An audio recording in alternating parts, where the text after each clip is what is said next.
आराध्य के चरणों में वंदन, टीपीएफ के प्रभारी मुनि डॉक्टर रजनीश कुमार जी के चरणों में वंदन, और शासन माता के प्रति हार्दिक श्रद्धांजलि। उनकी आत्मा उत्तरोत्तर विकासोन्मुख हो, ऐसी मंगल कामना। तो आज के सेशन शुरू करते हैं।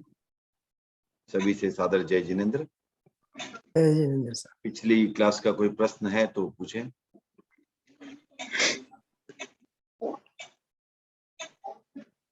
तो जैन साहब, नार साहब, आप राजस्थान में हैं या बेंगलोर आ गए? नहीं, मैं राजस्थान से आ गया सर, आज ही बेंगलोर आया हूँ।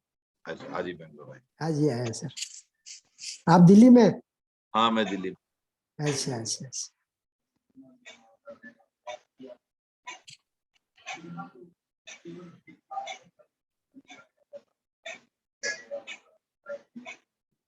भरत, कोई प्रश्न? नहीं सर। उत्तर तो मिलते नहीं है, फायदा नहीं पूछने का। मिलते हैं सर, क्यों नहीं मिलता है? जो भी सीखा आपसे सीखा है सर। ऐसी कोई बात नहीं है। ओके, तो आज हमने पिछले सेशन तक छठे प्रकाश तक बात की थी, और आज जैन सिद्धांत दीपिका का सप्तम प्रकाश शुरू करेंगे। तो इसमें बात शुरू होती है कि देव की परिभाषा से, फिर साधु की परिभाषा से, और फिर उनको क्या करना चाहिए, कैसे है। तो ये थोड़ा इसमें चिंतन है इसमें। सो केवल ज्ञानवान अरहन देवः, इसका अर्थ हुआ केवल ज्ञानी जो है, वो केवल ज्ञानवान जो है, या जो केवल ज्ञान वाले हैं, वो उनको उन सर्वज्ञ अरहन को हम देव कहते। तो जैसे यहाँ पर थोड़ा सा ये समझने की आवश्यकता है कि एक तो जो देव गति के जीव हो गए, तो जब हम कहते हैं हमारी रत्न त्रयी क्या है, देव, गुरु और धर्म, राइट? सुना होगा आप लोगों ने सबने कि हमारी रत्न त्रयी है देव, गुरु और धर्म। तो जब हम उन देव, गुरु और धर्म की बात करते हैं, तो वहां पर कौन से देव की बात होती है? अरहंत। तो यहाँ जिस देव की बात हो रही है, वो वही देव, गुरु, धर्म वाले देव है, न कि देवलोक के जीव। ठीक है ना? क्लियर हो गई बात? ओके। अर्हति प्रातिहार्याद्य अतिशयात् नीति अर्हन् जिनस तीर्थंकर इति यावत्। तो प्रातिहार्य का अर्थ क्या हुआ? प्रातिहार्य का अर्थ हुआ जो विशिष्ट महिमा वाले। तो वैसे जो अतिशयों के योग्य हैं, जैसे तीर्थंकर के कितने अतिशय कहे गए? 34 अतिशय, 35 वचनातिशय। 34 अतिशय कहेंगे। तो आप समझ गए अतिशय किसे कहते हैं? विशेषताएं, विशेषताएं। तो ये इस तरह जो महिमाशाली होते हैं, विशेष महिमा वाले, विशेष इस तरह के जो है अतिशयों के योग्य होते हैं, वे अरहन कहलाते हैं। जिनस तीर्थंकर इति यावत, जिन और तीर्थंकर भी इन्हीं के नाम है।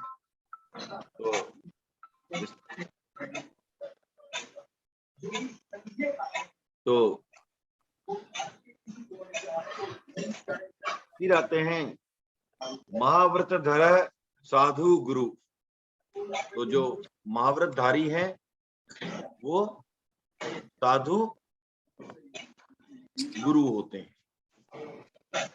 कौन से साधु गुरु होते हैं? जो महाव्रतधारी साधु हैं, महाव्रत को पालने वाले वही साधु होते हैं, वो हमारे गुरु।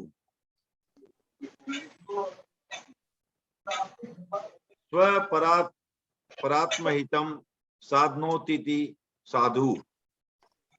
तो साधु कौन है? जो अपने एवं पराये के हित को साधता है, अपना हित और पराया हित। आज मैं बेंगलोर में व्यवसाय लगाने जाता हूं और कोई मुनि मुझे एक मंत्र दे देता है, मुझे मंत्र देता है जिससे मुझे व्यापार में अच्छी सफलता मिलती है। तो क्या इसे मैं ये मानूं कि वह साधु पराया हित कर रहा है? तो जी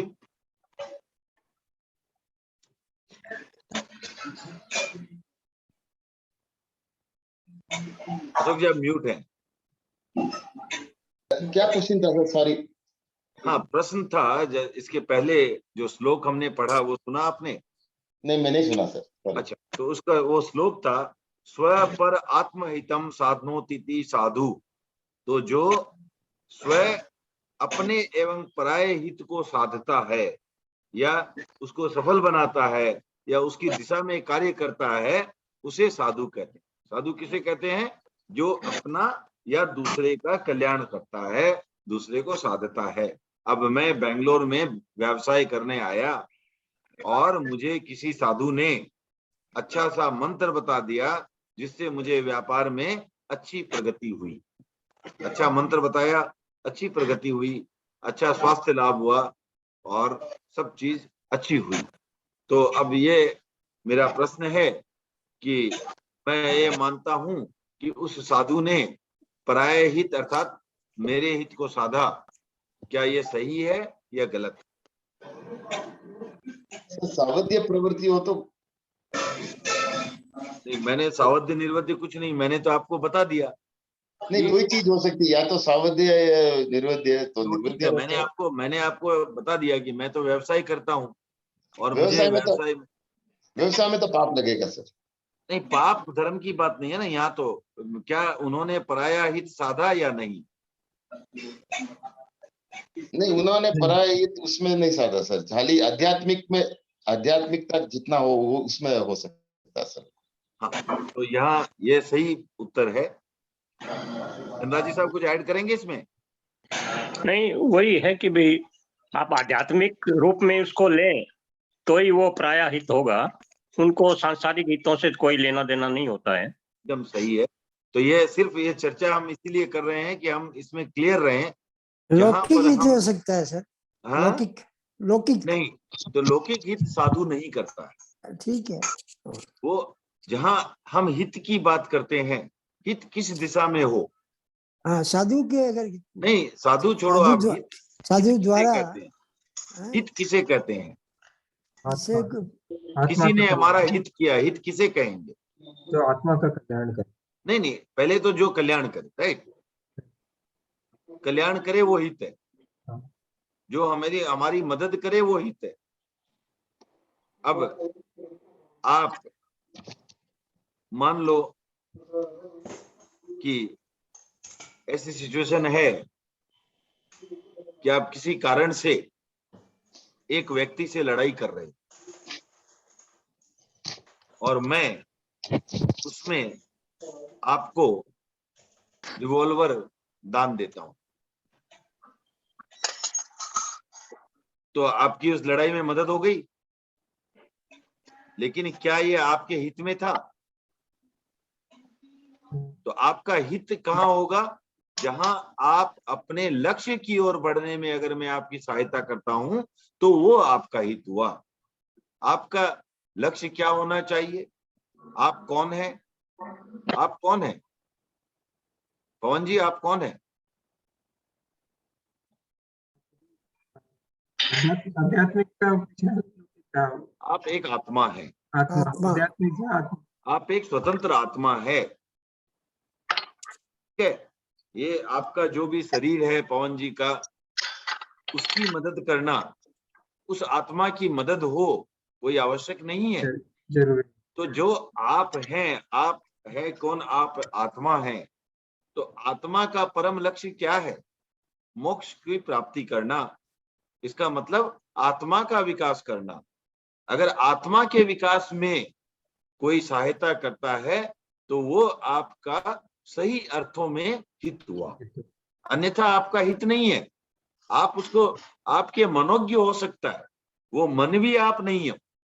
जिस मन को भा रहा है वो भी आप नहीं हो, वो भी पुद्गल है। जिस शरीर को ये सुख भा रहा है वो भी पुद्गल है। तो आपकी आत्मा का जो हित होगा वही सही अर्थों में आपका हित है।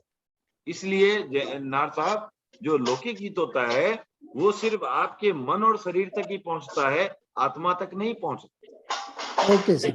तो जो हित आत्मा तक पहुंचे उसे ही हम जो है हित की श्रेणी में गिनेंगे। किसी को कोई डाउट है इस पर?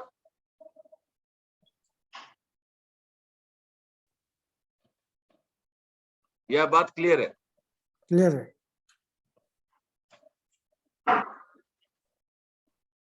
ओके। कुछ आवाज आ रही है, मैं देखता हूं।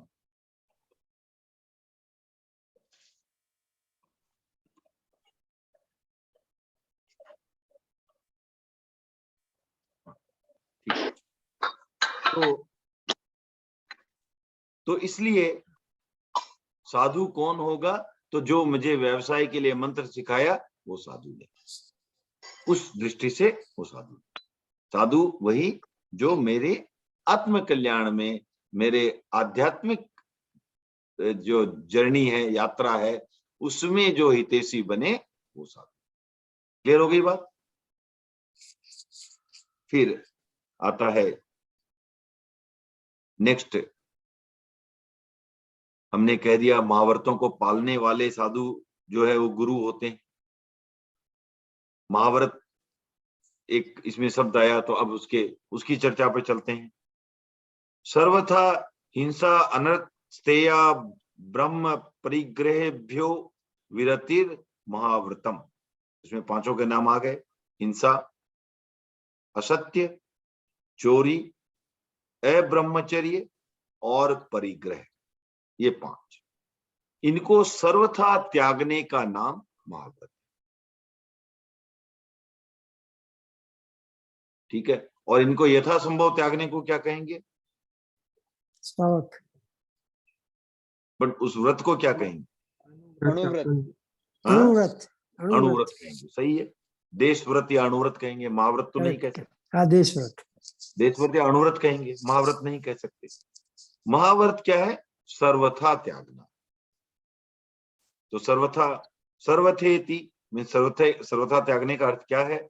मनोवाक काय कृत कारितानुमति रूपे स्त्रीकरण योगे हिंसादिभ्य पंचभ्यो निवृत्तिर महाव्रतम ज्ञेयम। अर्थात तो क्या मनोवाक काय कृत, तो मन वचन या काया से की गई, कृत मीन्स की गई, मनोवाक काय कृत, कारिता मतलब करवाई गई। ठीक है। तो और तीसरा आ गया अनुमति रूपे, तो जिसका अनुमोदन हुआ। तो इस तरह 3 करण और 3 योग आ गए। 3 करण कौन कौन से? करना, कराना और अनुमोदन करना। और 3 योग आ गए, मनोयोग, वचन योग और काय योग। तो इस प्रकार इनसे क्या करना? हिंसा आदि पांचों, जो पहले 5 हमने बात की है, उनसे निवृत्ति। निवृत्ति मीन्स किसी चीज से छुटकारा, उनसे निवृत्ति। ये इसको महाव्रत जानिए। तो महाव्रत की परिभाषा हो गई। फिर आता है असत्य प्रवृत्तिया प्राण व्यापरोपणम हिंसा। तो इसका अर्थ क्या हुआ कि असत प्रवृत्ति के द्वारा, असत प्रवृत्ति अर्थात तावद्य प्रवृत्ति, असत प्रवृत्ति के द्वारा होने वाले प्राणवध को हिंसा कहते हैं। असत प्रवृत्ति के द्वारा होने वाले प्राणवध को क्या कहते हैं? हिंसा। और अथवा इसका अर्थ क्या हुआ? असत प्रवृत्ति वा, अर्थात असत प्रवृत्ति ही हिंसा है।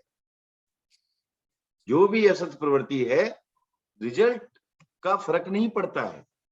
किसी प्राणी की हत्या हुई ना हुई प्रासंगिक है, लेकिन जो आपको असत प्रवृत्ति है वही हिंसा मात्र है।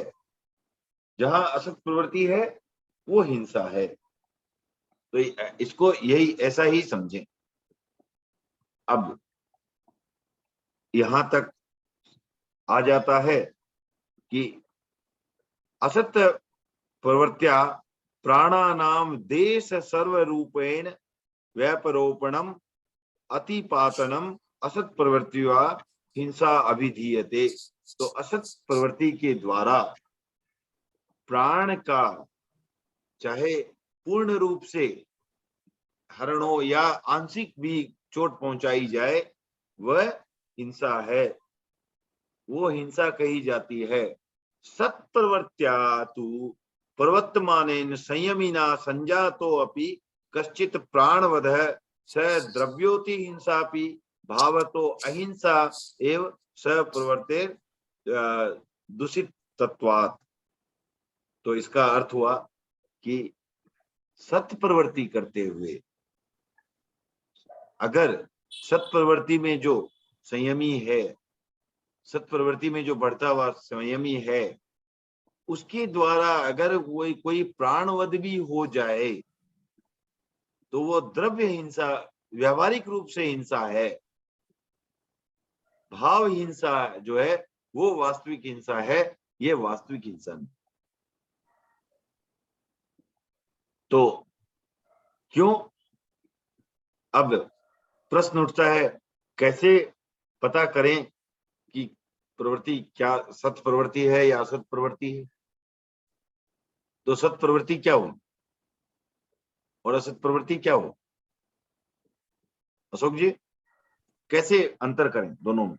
जिसमें भावना जुड़ी हुई है, हाँ, वो असत प्रवृत्ति हो जाती है, और जिसमें भावना नहीं है तो भी कुछ प्रवृत्ति होती है, तो वो शायद वो सत प्रवृत्ति होती है। अच्छा, ये भावना तो हो सकती है, देखिए दुर्भावना नहीं, एक मिनट, दुर्भावना, ओके। तो आपने कहा जहां दुर्भावना जुड़ी हुई है वो असत प्रवृत्ति है। क्या पवन जी, आप क्या इनसे एग्री करते हैं?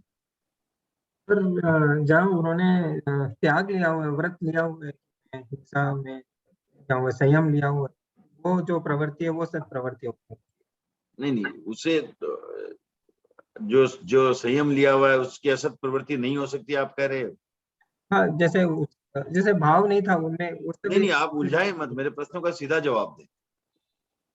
क्या जो संयमी बन गया उसकी असत प्रवृत्ति नहीं होती क्या? नहीं होती। क्या?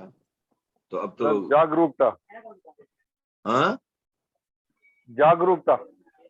जागरूकता ठीक है, जागरूक होना अलग बात है।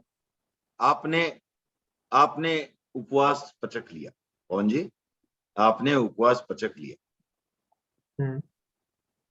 क्या ये इस बात की गारंटी है कि आप उस दिन कुछ नहीं खाएंगे? नहीं, एक मिनट, हाँ, आपने उपवास पचक लिया, क्या ये इस बात की गारंटी है कि आप उस दिन नहीं खाएंगे? हाँ, गारंटी। कैसे गारंटी है? क्या ऐसा संभव नहीं है कि कोई उपवास पचक ले और उसके नहीं, ऐसे गारंटी तो कैसे हो सकता है? पूर्ण त्याग लिया हो उसके बारे में बोल रहा हूँ। त्याग लिया है, कोई बात नहीं, त्याग लिया हुआ है, जैसे साधु भी पूर्ण त्याग लिया, महाव्रत पालन तो बराबर है। उसके लिए बोल आपको भी जब पेरेंट्स ने पढ़ने के लिए भेजा होगा तो आपने पूर्ण रूप से संकल्प किया होगा कि मैं जाके वहां पर अध्ययन के सिवाय कुछ नहीं करूंगा। तो आप विद्यार्थी तो हो, लेकिन साथ में आपने जो भी संकल्प लिया है उसमें भूल हो सकती है। कैसे हो सकती है? प्रमादवश हो सकती है, असावधानी से, जानबूझकर हो सकती है, किसी लोभवश प्रलोभनवश। तो ऐसा ना कहें कि वो तो तोड़ ही दिया, फिर तो वो तोड़ दिया आपने। नहीं, वो तोड़ा या नहीं तोड़ा, इट डजंट मैटर। तो वो संयम तो लिया था ना। हाँ लिया था, वो ठीक है, वो अलग बात है। तो ऐसा देखिए, ऐसा है कि मैं आऊंगा उस पर, आपके इसको अभी विराम दें, इस चर्चा को थोड़ा सा मैंने पॉज, आऊंगा मैं इस पर। ये आपका सही नहीं है, इतना ही कह सकता हूँ। अशोक जी का भी उत्तर था, तो उस पर मैं उसको आज मैं ये चर्चा चाहूंगा कि आप लोगों से ज्यादा हो, रादर देन कि मैं ही बोलता रहूं। तो अब इस चर्चा को अशोक जी आगे बढ़ाएं। आपने कहा अगर दुर्भावना युक्त है तो असत प्रवृत्ति है, अन्यथा असत प्रवृत्ति है, करेक्ट? नहीं नहीं हो सकता है दुर्भावना नहीं भी हो। हाँ। तो कोई गलती हो सकती है, लेकिन उसमें अपना भावना जुड़ा हुआ नहीं है। हाँ, जहाँ कोई अहिंसा हिंसा होती है वहां भावना भी जुड़ी हुई है, तो वो असत प्रवृत्ति होती है। जहाँ कोई प्रवृत्ति हिंसा भी है लेकिन जहाँ भावना नहीं जुड़ी हुई है वो असत प्रवृत्ति है, लेकिन शायद उसमें मेरा भावना जुड़ा हुआ नहीं था। यही मेरा पॉइंट। और भावना क्यों जुड़ती है? भावना जुड़ती है कषाय से। कसाय से। कसाय क्यों आता है? कर्म का उद्देश्य। कौन से कर्म के उद्देश्य से? मोहनीय कर्म। मोहन। तो ये जो है ना, ये मूल मंत्र है। मूल मंत्र ये है। अब दुर्भावना आपने कहा, वो अब क्या होता है कि मान लीजिए आप मेरे मित्र हैं, आपको मैं बड़े प्रेम से जो है खाना खिला रहा हूं, ठीक है? उसमें क्या दुर्भावना थी? नहीं थी। क्या वो असत प्रवृत्ति है? एक मिनट, असत प्रवृत्ति है या एक सेकंड, असत प्रवृत्ति है या नहीं? ये असत प्रवृत्ति है। क्यों? इसमें भी जीव की हिंसा हो रही है ना। हाँ, कौन सी जीव? नहीं, वो जीव की हिंसा नहीं होना, वो हिंसा ही अलग बात है। यहाँ पर क्या है कि आपने कहा जब दुर्भावना जहां जुड़ी, हिंसा की तो बात नहीं हुई। जीव की हिंसा तो जहां वो भी जीव की हिंसा हो, और वो ऐसा भी हो सकता है कि वो असत प्रवृत्ति नहीं है, वो भी मैं आऊंगा। लेकिन कहने का अर्थ है दुर्भावना सद्भावना से मतलब नहीं है उतना। मतलब किससे है? स्वामी जी ने कहा है, मैंने पिछले भी चर्चा की थी, इसलिए मैं आज स्लो जा रहा हूं थोड़ा, कि उसको याद रखें हमेशा कि उजड़ा न मेला जोग, मोह करम संजोग भी हो। तो कहने का अर्थ है, आप पहले तो ये समझ लें, हम असत प्रवृत्ति कहें या सावध्य प्रवृत्ति कहें या पापकारी प्रवृत्ति कहें, तीनों एक ही बात है, ठीक है ना? तीनों एक ही बात है। सावध्य प्रवृत्ति कह दें चाहे असत प्रवृत्ति कह दें, एक ही बात, या पापकारी प्रवृत्ति कह दें। और इधर अपापकारी प्रवृत्ति कह दें या सत प्रवृत्ति कह दें या निर्वध्य प्रवृत्ति कह दें, तीनों एक ही बात है। तो अब या एक और भी तरीके से कह सकते हैं, हम शुभ प्रवृत्ति और अशुभ प्रवृत्ति भी कह सकते हैं। जो असत प्रवृत्ति है वो अशुभ प्रवृत्ति है, और जो सत प्रवृत्ति है वो शुभ प्रवृत्ति, ठीक है ना? ये वर्गीकरण तो क्लियर हो गया। तो ऐसा नहीं अलग अलग नामों से कहे जाते, पर चीज एक ही है। अब यहां पर जो स्वामी जी की का वाक्य है वो ध्यान रखें,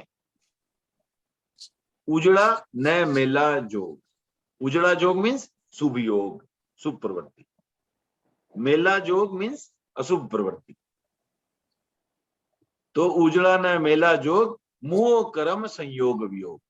जहां मोह कर्म का उदय जुड़ गया, वो हो गया आपको असत अशुभ प्रवृत्ति, और जो जहां मोह कर्म का उदय नहीं जुड़ा है वो हो गई शुभ।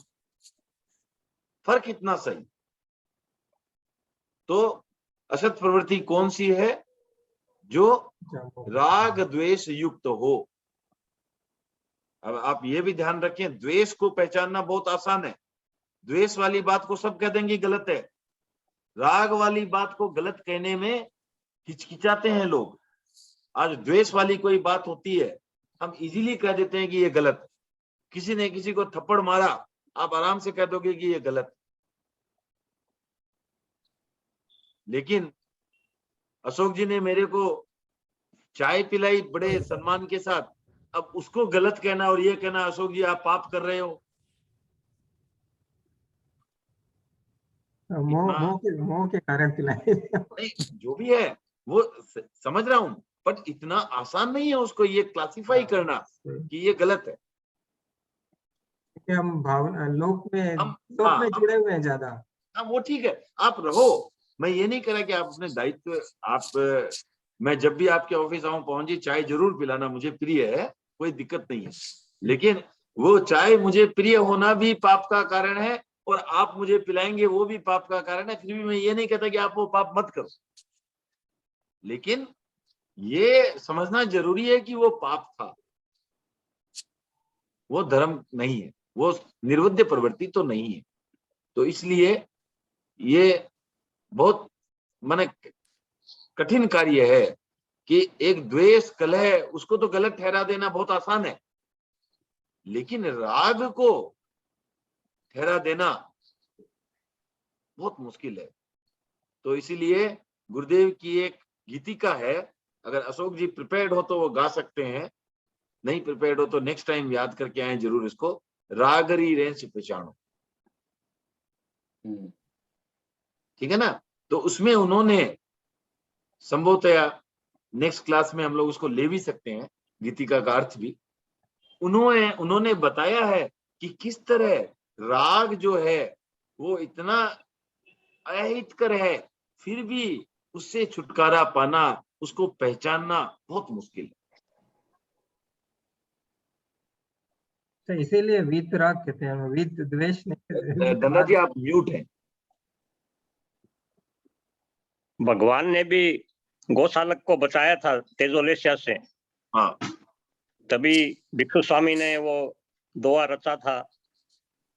तो भारमल जी स्वामी ने कहा कि ये तो बहुत तकलीफ वाला है, लोग क्या बोलेंगे इसके लिए। तो स्वामी जी ने कहा था भी ये गलत है या सही, ये बताओ पहले। बोले है तो सही। तो बोले फिर रहने दो, क्योंकि भगवान वीतराग नहीं हुए थे उस वक्त तक, इसलिए उन्होंने गौशालक को बचा लिया तेजोलेशिया से। इन्होंने तो दोहा याद है क्या आपको? दोहा याद है धनराज जी आपको? दोहा तो मेरे को पक्का याद नहीं है।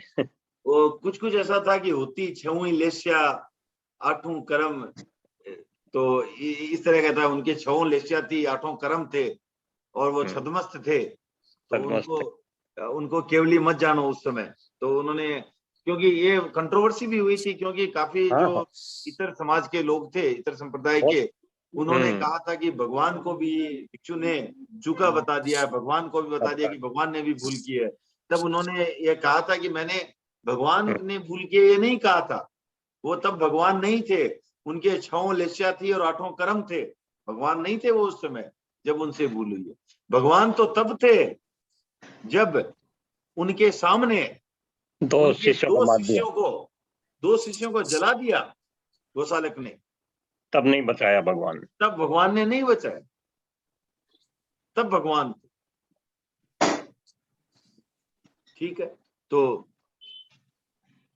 इस तरह अब उम्मीद करता हूं मैं सत प्रवृत्ति और असत प्रवृत्ति ये भविष्य में हम इसमें कभी नहीं उलझेंगे। राइट, क्रिस्टल क्लियर हो गया? किसी को कोई डाउट है तो पूछ सकते हैं। जस्ट कुछ लोग और भी लेट से जुड़े हैं, तो जस्ट उनके बेनिफिट के लिए I just repeat in 1 minute. तो कोई भी असत प्रवृत्ति या पापकारी प्रवृत्ति या सावध्य प्रवृत्ति, ये सब एक ही चीजों के नाम है। या शुभ प्रवृत्ति, ये सब एक हो गए। अशुभ प्रवृत्ति ये एक हो गए।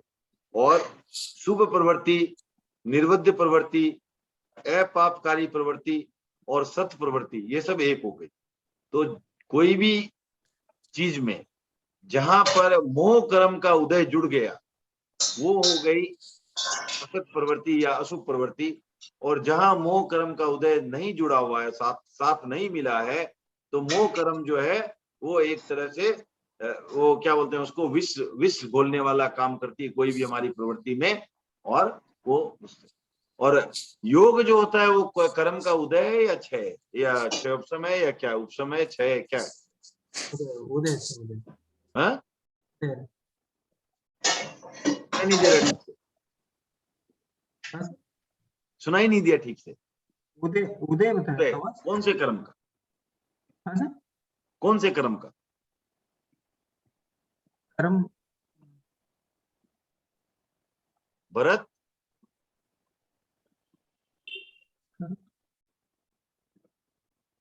सर अंतराय कर्म का शिवशम में।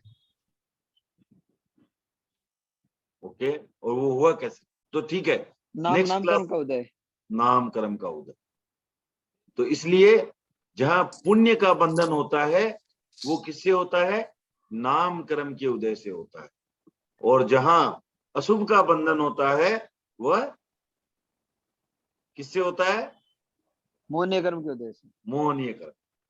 ठीक, ओके। तो अब ये आगे चलते हैं। तो सत्य प्रवृत्ति से जो है भाव हिंसा नहीं होती, अर्थात वास्तविक हिंसा नहीं होती है। क्यों?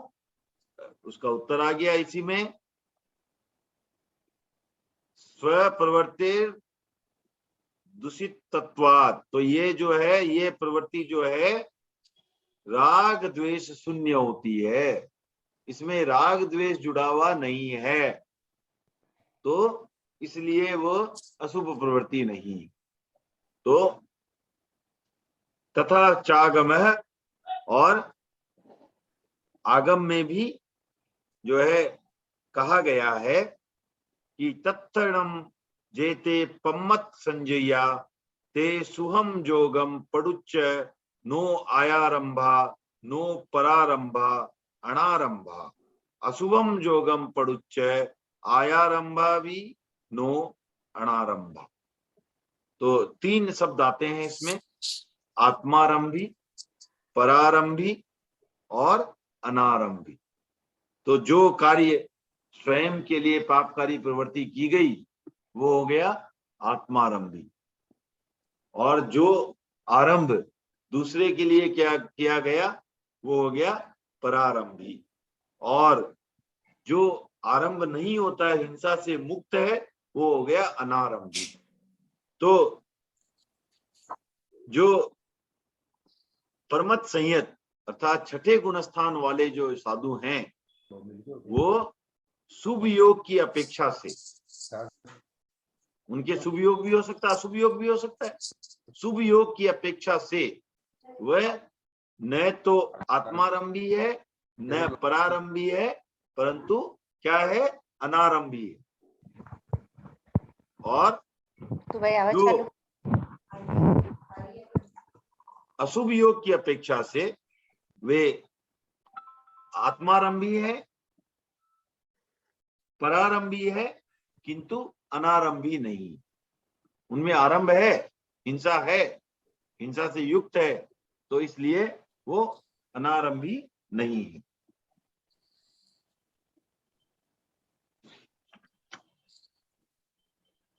फिर अनारंभी कौन नहीं है? सातवें गुणस्थान वाले अनारंभी नहीं है क्या? नहीं, ये इसमें जो आगम में वर्णन आया छठे गुणस्थान वाले, ऐसा नहीं है, वो दो अपेक्षा है। शुभ योग की अपेक्षा से वो अनारंभी है,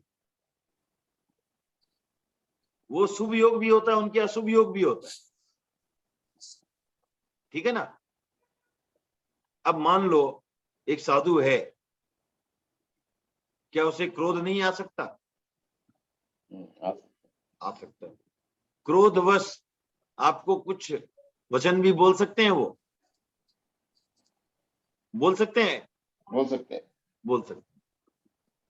क्या वो शुभ योग में गिना जाएगा? नहीं, अशुभ योग। अशुभ योग। क्यों? क्योंकि वहां कसाय था, मोह कर्म का उदय था, ठीक है ना, इसलिए वो प्रवृत्ति क्या थी उनकी? अशुभ प्रवृत्ति थी। तो उसकी अपेक्षा से वो अनारंभी नहीं है। सर लेकिन इसमें भी भावना जुड़ी होती है ना सर, कोई मेरे को डांट रहा है तो वो अच्छे के लिए भी हो सकता है, मैं सीखना इसीलिए। नहीं, भावना से मतलब नहीं है ना, राग द्वेष जुड़ा है कि नहीं? नहीं सर, हाँ वही। आप क्यों सीखना, ये बताओ। मैं कोई धार्मिक आध्यात्मिक मैं मतलब ये तो आगे बढ़ना चाहता हूँ। हाँ, फिर भी मान लीजिए एक साधु हैं और वो आपको कोई तत्व की का कार्य सिखा रहे हैं, इसलिए कि आप ऑल इंडिया कंपटीशन में फर्स्ट आ जाए, हाँ, और वो चाहते हैं कि आप ही फर्स्ट हो, किसी भी तरह से निर्मल जी का चांस आना ही नहीं चाहिए। ऐसी भावना हो सकती है ना? हो सकती है। या वो स्थानकवासी है, उनका नहीं नाम आना चाहिए, आप उनसे ऊपर, और उनमें से भी और कोई नहीं, आप अशोक जी पर्टिकुलरली आप ऊपर होने चाहिए। ये जो क्या है, आपके प्रति मोह नहीं हुआ क्या? ये हाँ, ये ठीक है। ये हो गया ना। अब आपको सिखा तो धार्मिक चीजें रहे थे, ना, 25 बोली सिखा रहे थे, सिखाने में भी कोई गलत नहीं, लेकिन उसके पीछे मोहक्रम जुड़ गया। जैसे ही वह जुड़ा, अब उसको हम क्या कहेंगे? तो ये बहुत क्या है कि झीणा शास्त्र है, बहुत सूक्ष्म है, तो इसलिए हर पल भावना को शुद्ध रखना पड़ता है। सर इसमें एक चीज बोलो, जैसे सर मैं कहीं मंगलाचरण कर रहा हूँ तो ये धार्मिक प्रवृत्ति है, लेकिन मंगलाचरण करते हुए मेरे में दिमाग में लोग मेरे को अच्छा बोले, भाई आपने अच्छा गाया, तो उधर अशुभ प्रवृत्ति हो जाती है, करेक्ट? नहीं, ऐसा नहीं है। इसको भी अच्छा प्रश्न है आपका। अब आपने अच्छा गाया और मैंने बोला अशोक जी आपने बहुत सुंदर गाया, लेकिन मेरे मन में भी वही था, भाई लोग मेरी वाह करें। हाँ, वही बोल रहा हूं। तो अब इसमें एक तो होता है कि मैं यथार्थ में आपके गीत को सुन के आनंदित हुआ और मैं आपको जाकर के आपके गुणों की प्रशंसा कर, तो मेरे लिए क्या हुई? प्रमोद भावना। एक है मुझे चापलूसी करनी है आपकी, और आपको इसलिए बोल रहा हूं कि आपने बहुत अच्छा गाया, तो वहां प्रमोद भावना एक्चुअल में नहीं थी। दिखता तो दोनों में एक ही है, दिखता तो दोनों में मैं जाके वही बोल रहा हूं अशोक जी वाह वाह। अच्छा, अब आप एक है कि आपको स्वयं में तृप्ति हुई। अब आप अपने पर्सपेक्टिव से लो, आपने एक अच्छा गीत गाया, आपको स्वयं की तृप्ति हुई, अरे आज तो अच्छा गाया, मुझे अच्छा लगा। एक है आप जो है आप बोले आज तो मैंने कि मेरी वाह वाह हो जाएगी, या मैं अच्छा गाऊं क्योंकि मेरी वाह वाह होगी। तो ये दूसरी जो स्थिति है वो सत्प्रवृत्ति में नहीं आएगी। पहली स्थिति है वो आत्मिक आनंद की बात है, आत्मिक उल्लास की बात है। यह आपको स्वयं के पर संतोष है, इसलिए आपको अच्छा फील हो। और एक है कि आप वाहवाही के लिए अच्छे आप गा रहे हो। दोनों केस में आपने गीत तो सेम गाया, राग भी सेम थी, लोगों पर भी असर सेम हुआ। ऐसा भी हो सकता है कि मुझे कोई ज्ञान देने वाला गुरु अटक जाए और मैं मोक्ष पहुंच जाऊं, हो सकता है ना? कैसा आपने देखा ही होगा। कैसा? आप देखो, एक उदाहरण आता है, एक आचार्य हो गए थे जो अभवी थे, नाम मैं उनका भूल रहा हूं अभी। भरत नाम याद है? नहीं सर, उनके 500 शिष्य थे। हाँ, 100 शिष्य थे शायद, संभवतः 500। हाँ, जो भी है वो संख्या महत्वपूर्ण नहीं है। तो उनका धनराजी सा नाम याद है क्या? अंगार हाँ, अंगार मर्दन। हाँ, अंगार मर्दन। अंगार मर्दन। तो ये जो आचार्य थे अनुभवी थे, इन्होंने अपने शिष्यों को फिर भी शास्त्रों की बात समझाई होगी ना। आचार्य थे तो कुछ ना कुछ सिखाया ही ना शिष्यों को। वो शिष्य तर गए, वो तो मिथ्यात्व रहेंगे आचार्य तो इसलिए, क्योंकि वो उनकी दृष्टि सम्यक नहीं बन सकती, वो राग द्वेष रहित नहीं हो सकते। सिखा सकते हैं आपको, लेकिन राग द्वेष रहित नहीं हो सकते। तो इसलिए अगर आपको मान लीजिए अशोक जी, जैसे कि मैंने आपको एक उदाहरण दिया साधु वाला, कि वो ये इतना मोह है आपसे कि चाहता है हर हालत में आप फर्स्ट आओ। उन्होंने उस प्रवृत्ति से सिखाया, लेकिन आपने सीखा इस प्रवृत्ति से कि मेरा आत्म कल्याण हो रहा है, आपको उन चीजों से मतलब नहीं था, तो उनका कल्याण नहीं हुआ, आपका कल्याण हो गया। एक्टिविटी एक ही थी, लेकिन उनका कल्याण नहीं हुआ और आपका हो गया, क्योंकि आप में वो नहीं था कि मुझे वहां जाके फर्स्ट करना है। आपका था कि भाई जो भी होगा, एग्जाम तो ठीक है, by the way side effect है, देखा जाएगा जो होगा, ये तो ऐसे ही दे रहे हैं अपना स्वयं का आकलन करने के लिए, लेकिन मुझे तो ये जो है सीखना ही है, आत्म कल्याण के लिए सीखना। तो इस तरह से जो है आप ये इसको ठीक है। तो सर अब हाँ, नरक गति बंध के 4 कर्ण में एक कर्ण है महाआरम, तो हाँ। महाआरम के प्रसंग क्या क्या हो सकते हैं सर? हाँ? महाआरंभ किन किन सिचुएशन में हो सकता है? जहां पर Examples. तीव्र कसाई जुड़ा हो वो महाआरंभ है। जैसे बहुत ज्यादा कंस्ट्रक्शन करना हो सकता है, या मेरे को चक्रवर्ती बनना है, संसार मेरे को संसार को एग्जैक्ट जीतना तो है। नहीं मालूम है, मैं पता लगा के बता सकता हूँ, धनराज जी को पता है तो बता सकते हैं। नहीं, वही तीव्र कसाय जुड़ना जरूरी है। हाँ, मुझे वही लग रहा है, तीव्र कसाई जुड़ना जरूरी है। हाँ, उसके बिना इसलिए इतनी हिंसा हाँ, नहीं हो सकती। तो जहां पर अब जैसे कोई कसाई खाना खोल रखा है, वो महाआरंभ में आ जाएगा। नहीं, महारम मतलब वज्र ऋषभ नाराज सैनन जिसका होगा वो कर सकता है उतनी ज्यादा हिंसा। हाँ, वो इसीलिए 7वीं नरक में जाता है। हाँ। 7वीं नरक के लिए बता रहा हूँ, बाकी हिंसा अलग हो गई। हाँ, हाँ।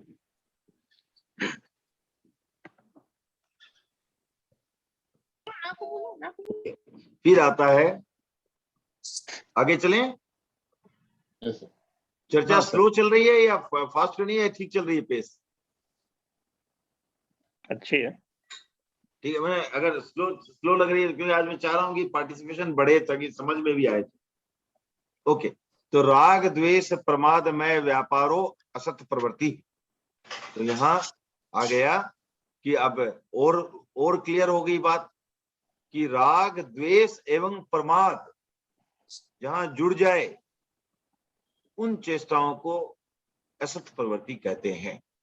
तो ऐसे कार्य जहां पर ये क्या क्या जुड़ गए, राग द्वेष या प्रमाद। अब प्रमाद क्या हुआ, उसका नेक्स्ट श्लोक में आ जाता है, प्रमाद है असावधानता। तो यहाँ प्रमाद का अर्थ है असावधानता। अब इसका ऐसा जो है आपको आता है वर्णन कि रात्रि के समय में आपको अगर कहीं जाना हो साधु को, तो उसे पूंजड़ी करते हुए जाना हो। एक साधु पूंजड़ी करते हुए जाता है, माने जो आपने देखा हो ना, पूंजड़ी हाथ में रहती है होगा, उसे झाड़ते हुए जाता है, और फिर भी मार्ग में कुछ चींटियां पांव तले आकर के उनका प्राणवध हो जाता। और एक साधु जो है वो बिना पूंजड़ी किए हुए अपनी मुंह में चला जाता है, और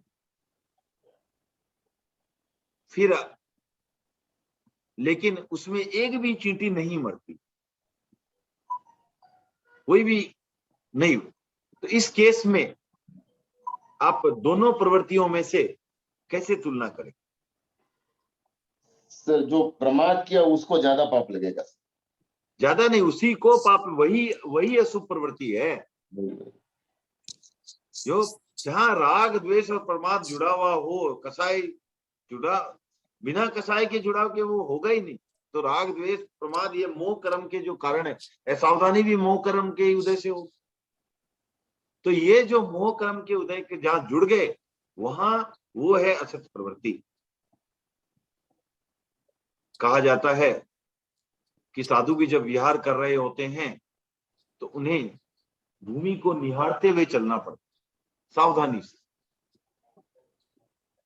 आचार्य तुलसी जब विहार करते थे और उनको विहार के समय बात नहीं करनी, क्यों नहीं करनी होती है, कोई बताएं? तो ध्यान भटक जाता है। ध्यान भटक सकता है और असावधानी। जैसे हमारा स्लोगन गवर्नमेंट ने देते हैं ना, सावधानी हटी दुर्घटना घटी, तो उनके लिए तो वही दुर्घटना है। किसी अशुभ प्रवृत्ति हो गई, दुर्घटना है। असावधानी ही दुर्घटना उनके लिए, तो क्योंकि असावधानी ही प्रमाद है। तो गुरुदेव तुलसी जब विहार करते थे, तो मुझे नाम तो मैं भूल रहा हूँ, किसी का प्रसंग भी आया हुआ है, वो मैं उनसे, बताऊं क्या? हाँ बताइए। वो बात करते हुए हाँ। चल रहे थे। हाँ, वो पिलानी में गुरुदेव पधारे थे, आचार्य तुलसी, तब जीडी बिड़ला उनके साथ चल रहे थे। तो वो बात करते करते चल रहे थे, तो जैसे ही बात करते थे गुरुदेव रुक जाते थे। तो बिड़ला जी ने पूछा कि आपके पाँव में प्रॉब्लम है कि आप बार बार रुकते क्यों हो? तब गुरुदेव ने फरमाया कि आप बात कर रहे हैं, हमको बात करते हुए हम चल नहीं सकते। क्यों नहीं चल सकते? क्योंकि ये हिंसा होती है। तब वो समझ में आया उनको कि भी अच्छा, ऐसी बात है क्या? तो उनको बहुत अच्छा लगा था।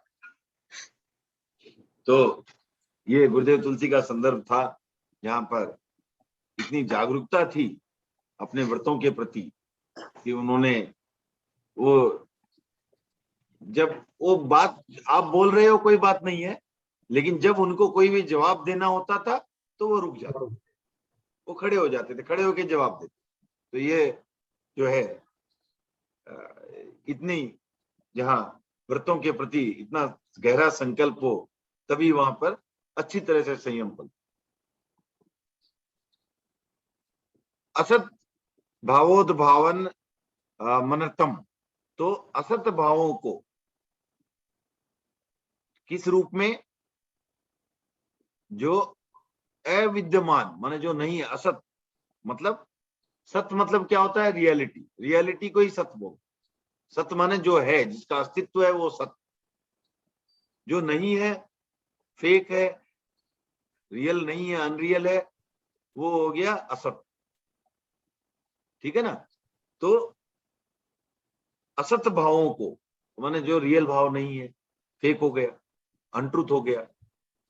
अविद्यमान माने जो मौजूद नहीं है, एक ही बात हो गई, इसको अलग अलग तरीके से कह दिया। अयथार्थ माने जो फैक्ट नहीं है। ऐसे भावों को प्रकट करने का नाम अनर्थ अर्थात असत्य है। ठीक है? ओके। फिर आता है अदत्ता दानम स्थेयम।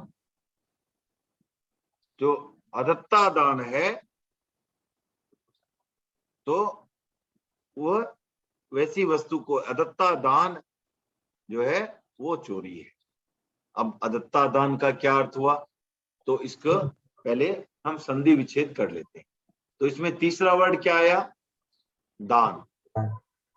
दान मतलब कि मैंने, अगर कोई मुझे दान देता है तो मुझे वो चीज में स्वीकार, वो मेरी हो गई, मेरे पास आ गई। तो ऐसी चीज, तो कोई चीज दान में मेरे संदर्भ में अगर कहूं, तो कोई मुझे दान दे रहा है तो मैं क्या करता हूं? उसे लेता हूं। तो किसी वस्तु को लिया मैंने, ठीक है ना, किसी वस्तु को लिया, तो ये हो गया मेरा द्वारा दान लेना। अब फिर आता है दत्ता, माने दिया हुआ। दत्ता दान मतलब क्या हो गया? कोई भी चीज मुझे दी गई है और वो मैंने ली। ए मीन्स हो गया नहीं। अदत्ता दान, तो जो वस्तु मुझे नहीं दी गई है वो अगर मैं ले लेता हूं तो वो चोरी हो गई। आपने मुझे दिया नहीं, मैंने आपकी कोई चीज उठा ली। इसमें आप देखोगे कि साधु वर्ग इतनी सावधानी बरतता है। कोई चीज, अब मान लो आप कहीं है, वहां आपको टेबल पर पेन पड़ा दिख गया, आपने उठाया, लिख लिया 2 लाइनें और वापस रख दिया वहां पर, आपको नहीं लगता है कि आपने कोई गलत कार्य किया है। लेकिन कोई भी साधु बिना किसी की आज्ञा के कोई वस्तु को हाथ नहीं लगे, वस्तु नहीं लेता है, पूछेगा कि क्या मैं इसका उपयोग कर सकता हूं। क्यों? अन्यथा क्या होगा? अन्यथा वो अदत्ता दान हो जाएगा, क्योंकि वो दान दिया नहीं गया है, वो ग्रहण नहीं कर सकते, वो नहीं ले सकते। तो इस तरह ये जो है आपको अदत्ता दान की परिभाषा। निर्मल जी, इसमें हाँ। कोई चीज मेरे को मिल गई, समझ लीजिए, हाँ। ऐसे मैं चल रहा हूँ, नीचे मिल गई, या मेरा मकान बना रहा हूँ और नीचे कोई सुरंग में मिल गया, तो इसके लिए तो प्रोफेसर साहब के पास जाना पड़ेगा, धनराज जी साहब।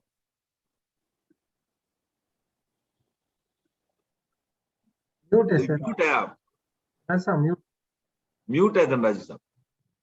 जो भी चीज मिली है वो आपकी तो नहीं है, आपने हमारी बिना नहीं। परमिशन के लिए, किसी की भी हो सकती है, वो बिना परमिशन ही ली है आपने, तो वो तो आएगा तो उसी के अंदर में ही। तो सर, कहीं हमारा सर अशोक जी घर भी आप जब बनाते हैं तो नीचे नीचे कुछ मिलता है, घर के नीचे, समझ लीजिए जमीन के नीचे वगैरह, कहीं से भी मिलो, वो आपका नहीं है। तो क्या करना सर? आपकी उसका जमीन, उस आइटम को क्या करना सर? हाँ वो अलग चीज है कि क्या करेंगे उसको।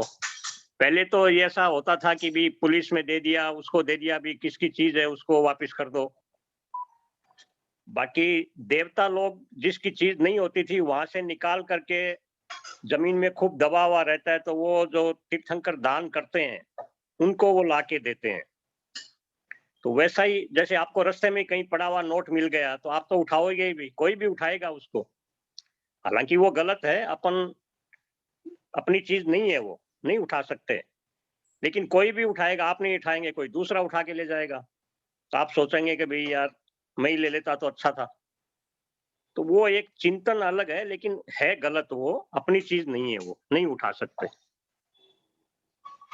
तो जमीन पे कोई मिलती वो सर, वो भी किसको देना? अब देने का बात अलग है, किसी को भी दो, जैसे किसी को आपको मालूम भी नहीं है भी किसकी है, ये नोट पड़ा है आपने ले लिया, आपको पता नहीं किसका है, तो नेचुरली आप ही लेंगे उसको। लेकिन नियम जैसा है कि भी आप कहीं भी जाके जमा कर दो कि भी ये मिला है मेरे को, मेरी चीज नहीं है। हो सकता है वही आपको दे दे, भाई अब किसको देंगे, मैं आप ही लेके चले जाओ उसमें, तो हो सकता है तब आपको दोष नहीं लगेगा, क्योंकि वो दे रहा है आपको कि भाई नहीं कोई बात नहीं, आप लेके जाओ, अब किसको ढूंढेंगे हम, किसकी चीज है पता नहीं है। जब कोई अगर मिल गया ऐसा इसका ओनर, तो आपके पास भेज देंगे कि भाई ये चीज उसके पास है, आप ले लीजिए, ऐसा हो सकता है।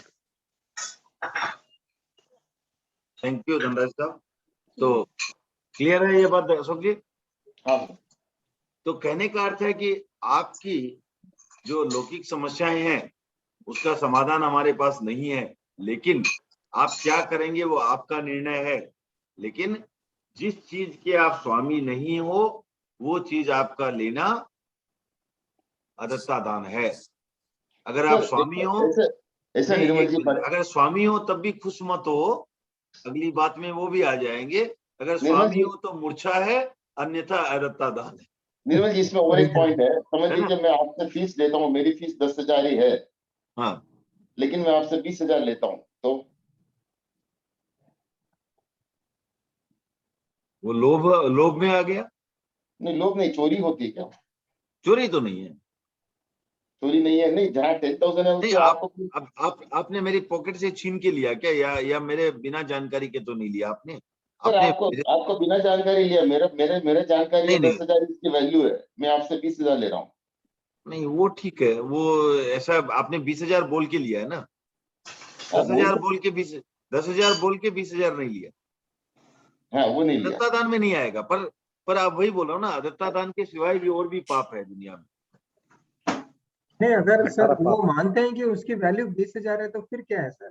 वो 20,000 हो तो अगले ठीक है। सामने वाले की पोजीशन देख के उसने मांग लिया 20,000 भाई, कि भी हाँ, वो हाँ। दे सकता है तो मैं उससे 20 ले लूं, हाँ। वो देख के मांग लिया तो वो लोभ हुआ उसका, दत्ता दान में तो नहीं आएगा। क्या है माने उसमें क्या है, देखिए पवन जी, अलग अलग चीजें हो सकती, लोभ हो सकता है, माया भी हो सकती है। दुनिया भर की स्टोरी सर, मेरे को सुना ऐसा जैसे नहीं सर, ऐसा नहीं। अभी हमारे प्रोफेशन, अभी ये उठाई है तो मैं बता रहा हूँ कि हमारे प्रोफेशन में ऐसा है ना कि डिपेंड्स कि मैं सेम एडवाइस दे रहा हूँ, बट मुझे लगता है कि उसकी वैल्यू है। मे भी कोई दूसरा एडवाइस दे रहा है, वो सेम चीज दे रहा है, उसको वो फील होता है कि नहीं। हाँ नहीं वो ठीक है, नहीं नहीं वो अलग बात है, वो तो हो गई, वो कोई दिक्कत नहीं है, वो कोई प्रॉब्लम नहीं है। वो आपको लगता है कि आपकी वैल्यू है, वो आप ले रहे हो, वो प्रश्न अलग है, तो उसमें तो कोई इश्यू ही नहीं है। अशोक जी का प्रश्न था कि उनको खुद को ही मालूम है कि उनकी वैल्यू वो नहीं है। करेक्ट अशोक जी? हाँ हाँ सर, मैं हाँ, सोचा भाई उनका था कि निर्मल जी ठीक, उनका था निर्मल जी कि ठीक ऐसा है, है ही उनको नहीं, लेकर। ऐसा है ही नहीं। तो नहीं, कई बार ऐसा भी हो जाता है कि भाई 10,000 फीस है लेकिन आप 5,000 ही ले रहे हैं। हाँ आप सोचते हैं कि भाई वो कमजोर है, ठीक है हाँ, इससे कम हाँ, दे देता वैसे हूँ, होता है, कई बार होता ऐसा है, भी होता है। तो वो ठीक है, वो सब ठीक है, लेकिन कहने का अर्थ है कि अशोक जी के मन में था कि अभी 10,000, उनको मालूम है खुद को ही 10,000 ही लेना चाहिए था, लेकिन मैं 20 ले रहा हूँ। क्यों? अब उसके अलग अलग कारण हो सकते हैं। ये देखिए कारण का खेल है, 20,000 लिया वो कोई बात नहीं है, कारण है एक हो सकता है। अब उसमें लोभ हो सकता है, माया भी हो सकती है। अब वो बुला करके मुझे, अशोक जी आधे घंटे अगर मुझे स्टोरी सुनाए, देखिए आपका केस तो बहुत कॉम्प्लिकेटेड था, उनको कुछ करना नहीं पड़ा होगा, हालांकि बहुत कॉम्प्लिकेटेड था, इसके लिए मेरे को ये करना पड़ा, वो करना पड़ा, आधे घंटे स्टोरी बनाते हैं। अब मैं पूछता हूँ फीस क्या दूं, अच्छा 20,000 दे दो, आप क्या, आपसे क्या लूं ज्यादा, ये माया हो गई। तो एक ही चीज में आप देखो काफी चीजें जुड़ जाती है। मान भी हो सकता है, कैसे मान होगा, पहले ही पवन जी से शर्त लगा ली, आज तो निर्मल जी आएंगे, मैं उनसे 20,000 फीस लेके दिखाऊंगा, अहम का प्रश्न बना लिया। तो एक ही चीज में बहुत चीजें हो सकती है। क्रोध भी हो सकता है, कुछ मैंने पहले किया होगा, उसके कारण मेरे से क्रोधित थे और क्रोधवश 20,000 ले रहा हूं। तो आप कोई भी चीज ले सकते हो ऐसा, ठीक है ना? तो वो कैसे रिजल्ट से आप उसका सोर्स का पता नहीं कर सकते कि क्या है, ठीक है ना? तो इसलिए आप ये इसमें ना जाएं कि रिजल्ट क्या, सिर्फ इतना सिंपल होता तो कर्मों का खेल ही क्या होता कि 20,000 का 10,000 से 20,000 हो गया तो वो खत्म, वैसा नहीं होता। या आपकी भावना क्या जुड़ी हुई थी उसमें बहुत महत्वपूर्ण, उसके साथ कितने अनुपात का मोह कर्म जुड़ा हुआ था वो देखो आप, कितना था, राइट? ओके, आपने 10,000 का 5,000 भी किया, वहां भी रागवश किया, वहां भी लेने के देने पड़ गए। तो ये ऐसा आप मत समझो कि आपने कल्याण कर दिया, नहीं। तो अशोक जी फीस छोड़ना भी अच्छी बात नहीं है। सही बात। आपने दोस्ती में फीस छोड़ दी अगर, तो वो भी दोस्ती में छोड़ी है, वहां भी गलत है। तो जो नहीं वहाँ गलत सर, वहाँ गलत है ना, तो वो हो गया ना, अब राग तो जुड़ गया, राग जुड़ गया, राग जुड़ गया। ऐसा ना राग समझे, ये जुड़ा गणित तो है ना, जुड़ा, अगर ये रागवश गणित, नहीं हो, ये गणित अगर बहुत राग नहीं सिंपल हो है। तो नहीं है ना। ये गणित आपने, वही मैं क्या बोल रहा हूँ कि आप ये गणित बहुत सिंपल है। इस गणित में सिर्फ आपको यही निर्धारित करना है कि आपका उसमें राग या द्वेष जुड़ा है या नहीं। अगर राग द्वेष नहीं जुड़ा है तो वो ठीक है, और राग द्वेष जुड़ा है, चाहे राग जुड़ा है चाहे द्वेष जुड़ा है, दोनों गलत है। व्यवहारिक रूप में आप बोल सकते हो कि व्यवहारिक पक्ष अलग है। व्यवहारिक पक्ष में 10 का 20 दिया, आप उसको ठगना कह सकते हैं और दूसरे वाले को परोपकार कह सकते हैं व्यवहारिक पक्ष में।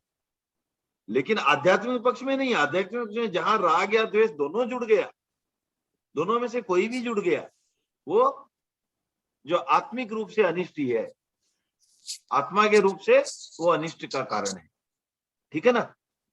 तो मैथुनम ब्रह्म, तो मैथुन को अब्रह्मचर्य कहते हैं। मिथुनस्य युग्मस्य कर्म मैथुनम, मिथुन स्त्री पुरुष के जोड़े की काम राग जनित चेष्टाएं मैथुन है, और इसी का नाम अब्रह्मचर्य है। और अंतिम जो है मूर्छा परिग्रह, मूर्छा को परिग्रह करते हैं। तो आपको जैसे वही बोल रहा था मुझे, अगर आपने कोई दूसरे की चीज ले ली तो अदत्ता दान हो गया, और किसी चीज को स्वयं की घोषित करते हो तो परिग्रह हो गया। तो आप बचते तो कैसे भी नहीं हो। आप बोल रहे हो, आपको तो प्रश्न था कि कोई ऐसी मिल गई उठा लूंगी नहीं, तो अदत्ता दान है। आपने अगर अपनी भी ये मान लिया तब भी परिग्रह तो है ही है, मूर्छा तो है।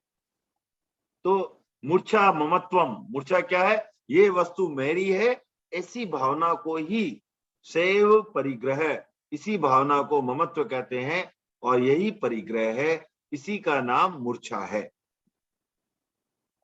कई बार कोई जरूरी नहीं है कि आपके पास हो कोई चीज तभी परिग्रह, ऐसा नहीं है। अगर किसी की बहुत उत्कट इच्छा लगी हुई है हमेशा से कि मैं इस जो है इतनी अथाह संपत्ति का मालिक बनूं या मालकिन बनूं, है पास में फूटी कोड़ी भी नहीं है, रोडपति बनना है, करोड़पति, लेकिन ये करोड़पति बनने की चाह जो है वो भी अपने आप में मूर्छा है, परिग्रह। निर्मल जी, देखिए जहाँ चाह नहीं वहाँ राह नहीं। जब आप चाह नहीं करते तो जीवन में आप आगे कैसे बढ़ेंगे? हाँ, तो आगे बढ़ना है, वही बोलो ना, जो सम्यक्ति होता है वो आगे बढ़ना, मोक्ष मार्ग में बढ़ने को ही कहता है। धन के मार्ग को वो लौकिक पक्ष हो सकता है, लेकिन उसको वो जो सही मार्ग नहीं समझ सकते। तो इसलिए आप अपनी आवश्यकता के अनुसार तो ठीक है जो भी कार्य करते हो, लेकिन एक कंपटीशन में जाकर के कि मुझे सबसे धनाढ्य बनना है या मुझे ये अचीव करना है, मैं ये नहीं कहता, आपका विवेक है, आपको जो इच्छा है करो, ये मोक्ष का मार्ग नहीं है, वो उल्टा आपको उस मार्ग में रोड़े अटकाने। दिनेश जी जस्ट 1 मिनट ये श्लोक खत्म करके आप पढ़ाता हूं। यहाँ पर आ गया, न तू वस्तु परि, अच्छा ठीक है, ये अगली में ही लेंगे फिर, अब ऑलरेडी 6-7 हो गए हैं, कुछ प्रश्न भी आएंगे तो 5-7 मिनट में क्लोज भी करना है। तो कहने का अर्थ है कि जैसे अगर आप ध्यान रखें तो कोई साधु भी क्या भाषा कहेगा कि साधु के पास पुस्तक पन्ने हो, किसके है? उनके निश्रा में, उनकी निष्ठा में है किसके? संघ के। गण ये नहीं कहते मेरे हैं, गण के हैं, संघ के। हाँ दिनेश जी, आपका हैंड्स रेज है। सर ये हैंड रेज था, sorry for the background noise, थोड़ा मैं वॉक करके जा रहा हूँ। तो अशोक जी का जो प्रश्न आया था कि कोई चीज उठा लेते हैं तो उसमें क्या लगता है, पाप क्या लगता है? Sir it's very difficult to draw line and say कि यही लगता है, यही नहीं लगता है। तो one is difficult to draw line and so this is what exactly happened. दूसरी बात है कि अगर साधु एक फॉर एग्जांपल कोई ऐसी चीज उठा लेता है तो उसके एक नहीं 5 महावरत टूटते हैं। हाँ वो तो हाँ, तो 5 महावरत टूटे तो इसका मतलब है कि it has got multiple repercussions, not just one. Yes जैसे जब कर्म बंधेगा तो 7 कर्म बन सकता है और 8 कर्म भी बन सकता है। तो कर्म तो अप टू 7 तक बंधेगा। 7 क्यों 8? हाँ ठीक है, 8 भी बन सकते हैं। तो बनते तो 7 में बनते हैं। उसी समय अगर आयुष्य का बंध भी हो रहा हो तो 8 भी बन सकते हैं।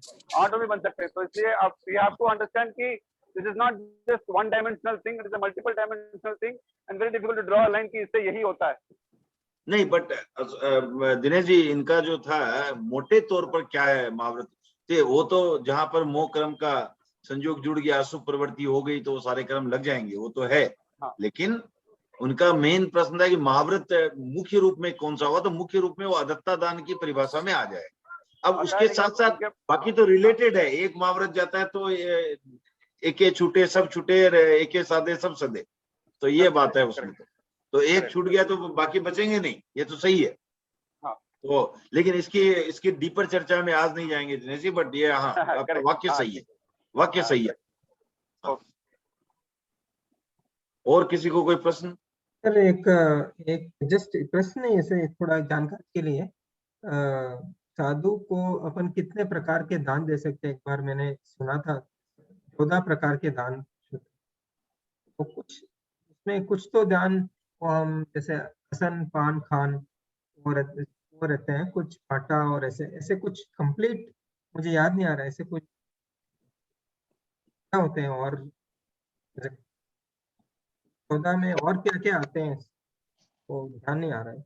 ये चीज उत्तराखंड में पढ़ा मैंने भवन जी, उत्तराखंड में है पर अभी बुक नहीं है मेरे पास में, उसमें लिखा हुआ है 16 या 22 कुछ था, उस पर अगर मैंने ध्यान है तो मैंने असन सुना खान पान देखिए कपड़ा। अगली क्लास में आ जाएगा, हाँ जब हम ये इरिया समिति, भाषा समिति, एष्णा समिति इत्यादि की बात करेंगे तो आधा कर्म दोष इत्यादि इत्यादि की बात भी वहां कर लेंगे। तो वो क्या उनको लेना कलपता है, वो अगर वस्तु से ही नहीं होता, खाली वस्तु का महत्व नहीं है, वस्तु के साथ साथ वो वस्तु कैसे आई और वो वस्तु क्या है, तो ये सब काफी चीजें उसमें देखने। आप मान लो आप हल्का ही है, तो मैं सिर्फ 1 मिनट खाली ट्रेलर दूंगा आपको नेक्स्ट क्लास का, ताकि हमारा कॉमर्शियल भी वो एंगल हो जाए कि आप नेक्स्ट क्लास में जुड़े रहें। तो ये भी आजकल होता है ना कि ये जैसे कोई भी सीरियल के एंड में दिखा देते हैं लास्ट नेक्स्ट का एक छोटा सा सीन, ताकि आपको पता रहे कि ये इसके क्या बिना हो। भी हम जुड़ने की कोशिश पूरी करेंगे। नहीं वो तो ठीक है, तो वो तो सही है, ऐसे ही तो बीच बीच में थोड़ा लाइटर मोमेंट भी हो जाए ना, ताकि थोड़ा फ्रेश रहे आप। तो ये हाँ, तो अब मान लीजिए कि फल का एक बनाया आप, आपके घर में 2 लोग हैं, आप तो 2 लोग हैं, आप कितने फल के बनाओगे? 4 5 6 4 5। अब आचार्य श्री का सिंगोड़ा आ गया वहां पर, आचार्य श्री का पूरा संघ आ गया वहां पर, और आपने उस दिन 80 फल के बना लिए, हल्के ही थे, हल्के ही थे ना। अब आप उनको बढ़ा रहे हो, सही नहीं है वो बढ़ाना, ये नहीं दे सकते आप। हाँ सही नहीं है नंबर वो 1 वो बात। अब आप मान लो आप वैसे नहीं हो, आप अच्छे हो, मुझे मालूम आप तो बहुत ही अच्छे हो, 8 ही फल के बनाए आपने। कोई साधु आया, वो क्या एंटिसिपेट करेगा? आपने कितने फल के बनाए होंगे, क्या एंटिसिपेट करेगा वो? तो जो रेगुलर बनाते हैं कितने कितने अरे आप वो क्या एंटिसिपेट करेगा? 8 10 ऐसे ही ना। वो तो ये नहीं सोचेंगे ना आपने 20 बनाए होंगे। नहीं अगर उन्हें मालूम है कि आपके घर में 2 ही आदमी है, उनका क्या एस्टिमेशन है कि 8 10 फल के बनाए होंगे आपने। हाँ हाँ अब उसमें से वो 8 ले लें, तो इसका मतलब क्या हुआ कि आपको भूखा रख दिया, ठीक है ना। तो 8 में से वो 10 में से 8 ले ले, वो भी संभव नहीं, वो लेते हैं तो वो भी गड़बड़ है। तो इसलिए इसके काफी विस्तृत चर्चा होती है, माने इसे खाली खाली पदार्थ का ही महत्व नहीं है, और बहुत चीजें जुड़ी हुई है, जो हाँ। संविभाग की बात जुड़ी हुई है। हाँ, वो तो ऐसा लेना कि आपको भी इम्पैक्ट ज्यादा ना आए, तो इस तरह की कई चीजें जुड़ जाती है। और कैसी शुद्धता से आई है वो पता लगना है, इसको बनाने में किसी को कष्ट न दिया गया हो, इत्यादि इत्यादि काफी चीजें जुड़ी हुई। तो इसकी चर्चा जो है कर सकते हैं, कभी संभवतः अगली क्लास में या किसी और एक क्लास में जरूर करेंगे, लेकिन इसमें काफी चीजें जुड़ी हुई है, सिर्फ पदार्थ का मतलब नहीं, हाँ वो भी मतलब है। correct। आप अगर अंडा बहरा रहे नहीं बहरा सकते, सच्ची चीज बहरा रहे नहीं बहरा सकते।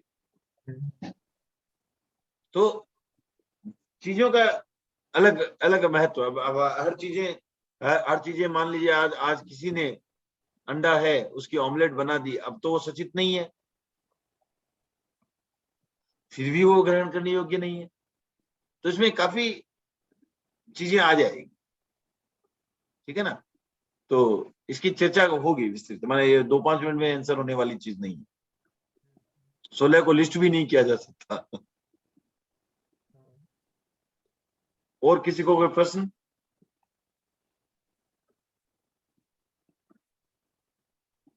सर साधु संघ भी कोई चीज लेते हैं तो वो भी कुछ समय के लिए अनुमति लेके लेते, तो उससे ज्यादा रखे तो भी गलती है ना, उधर पाप लगता है। हाँ ये तो समय भी इम्पोर्टेंट है, ऐसा नहीं भी कि आपको पूछ के ले लिया लेकिन 4 दिन 10 दिन तक दिया नहीं आप। नहीं, वो अगर ऐसा भी बोल सकते हैं ना कि आप ऐसे तो सदा के लिए भी ले सकते हैं। वही पूछ के लेना पड़ता ना, वही तो आपसे वो ठीक है, वो तो समय, तो वो तो जैसे समय सीमा में बंधा हुआ है तो ठीक है। आपसे एक पुस्तक ली, मान लो एक तो ली कि मैं 1 हफ्ते के लिए ले रहा हूँ, एक आपसे पुस्तक ले ली, अब वापस जब उनको जरूरत खत्म हो जाएगी वापस संभला देंगे, ऐसी भी अंडरस्टैंडिंग हो सकती है। ये तो चीजें समझने की बात है, राइट? सर समझ लीजिए सर, मेरी से कोई सुई ली कोई मेरा साहब ने, और उसको शाम को देना पड़ता ना वापस, सुबह ली तो। हाँ, कुछ होती है, तो वही वो समिति की बातें आप कर रहे हो, तो ये सब विस्तृत चर्चा में उसी में आएगा, उनको क्या कलपता है क्या नहीं कलपता है, तो ये काफी चीजें हैं। तो ये संभवतः जैन सिद्धांत दीपिका के संदर्भ में ले पाए न ले पाए, नहीं तो बाद में कभी और इसकी विस्तृत रख लेंगे।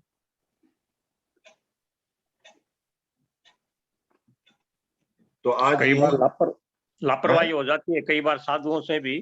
हाँ, तो उसके लिए प्रतिक्रमण होता है।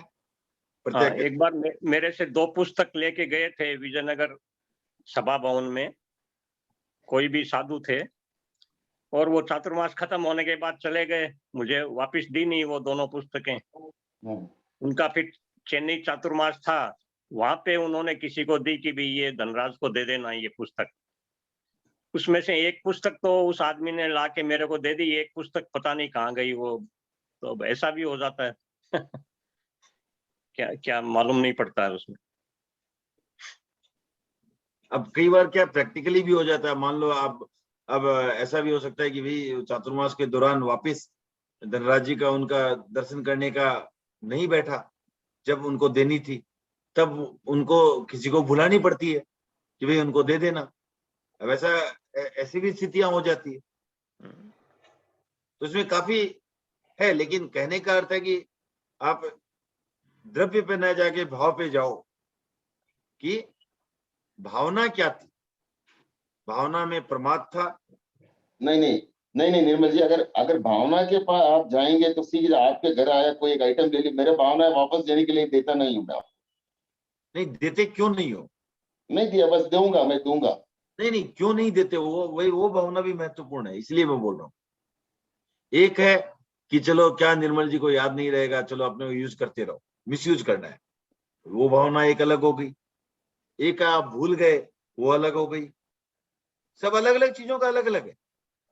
तो ये वही बोला ना, राग द्वेष प्रमाद। आपसे मैं 10 लाख रुपए लिया, ठीक है, आप पूछ रहे मेरे को दे दो, मैं बोला दूंगा, अब देता हूँ नहीं, लेकिन मैं बोल रहा हूँ दूंगा नहीं। आप वही बोलो, पहले तो उदाहरण गलत है, लेकिन क्योंकि आप तो मेरे को देते हो लेते नहीं हो, उदाहरण गलत है, लेकिन कोई बात नहीं, अगर मान भी लिया जाए तो क्यों नहीं देते हो आप?